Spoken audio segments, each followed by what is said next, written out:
podemos recuperar a conexión con Juan. Bueno, 1:24 minutos de seguido teremos aquí connosco a Héctor Castiñeira, que nos vai falar do Parkinson, pero antes quero que coñezan a historia dun home que se adicaba profesionalmente a xogar o baloncesto, que aí cando tiña 34 anos comezou a ter uns tremores. Non era exactamente Parkinson, pero Rocío Padín, estás en Ferrol, con el probaron un tratamento experimental que pode ser unha auténtica esperanza, non? Si, así é, Emilio, xogador de baloncesto, lanzou o seu tiro máis arriscado e marcou un triple histórico. Emilio, moi bo día, como estás? Hola, bons días. Aquí estou traballando na madeira que recollo no mar.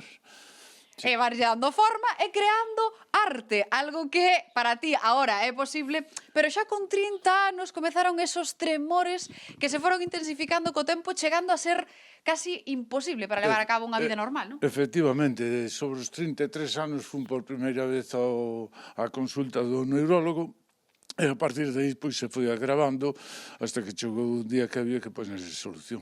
E ti fuches o primeiro paciente da sanidade pública en ser intervido con esa innovadora técnica. Efectivamente, fun o primer paciente na sanidade pública intervido con IFU, ultrasonidos de alta intensidade.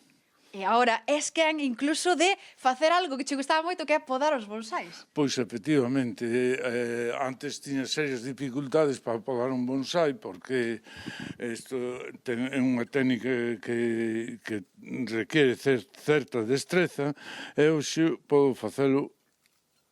E volver así ti mesmo e levar esa vida normal. Claro, ti intervironche a man dereita, que é a que agora pois non ten esos tremores, non? Efectivamente, a man dereita, pois, podo facer unha vida normal. Coa man izquierda é máis difícil, pero coa man dereita podo ter unha vida casi normal.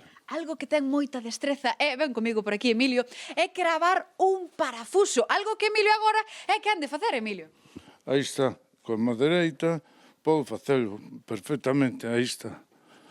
Antes tiña moitas dificultades para levar a acercar o tornillo ao sitio. Como foi este cambio de vida para ti? Foi un cambio de vida importante, de estar prácticamente encontrar barreras en todo para poder facer algúns traballos, a poder desarrollar toda unha serie de actividade coa madereita de forma normal e natural. Algo que ti che gusta moito, comer a sopa con culler, non? Efectivamente, comer ante un plato de comida, ante un vaso de agua, pois tiña dificultades. Hoxe podo-me defender perfectamente.